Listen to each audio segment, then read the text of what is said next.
እርሱም ረክሰን ስንመጣ በንጹህ እጆቹ ይጠብቃል፣ ፊቱ የማይከፋ ቤቱ የማይዘጋ በማለት በሄሮድስ አድሮ ድንግልን የምሕረት እጁ የማይታጠብ ሰጥቶ የማይጎልበት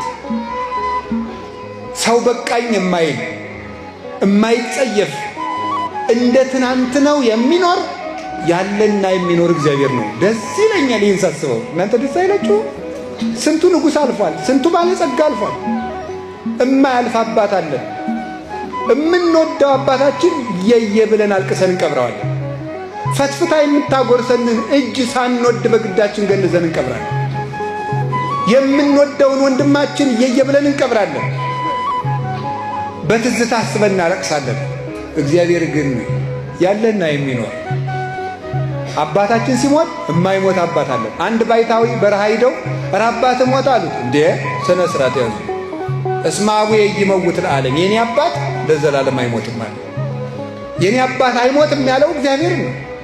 እግዚአብሔር አለ። ስንቱ ወዳጅነት አልፏል፣ ስንቱ ጓደኝነት ተሽሯል፣ ስንቱ ነገር አልፏል። ስንቱ ወዳጅነት ጊዜ ሽሮታል። ዘመን የማይሽረው ወዳጅ እግዚአብሔር ያለና የሚኖር ሰው አንድ ቀን እጁ ላይ አግኝቶን እንኳን አይምረን። እግዚአብሔር ግን ሁልጊዜ የማይለወጥብን እጅ ነው። የእሱ ልጆች ስለሆን እግዚአብሔር ክብር ምስጋና ይግባው። እንዳኖሩት የሚገኝ ወዳጅ እግዚአብሔር ነው።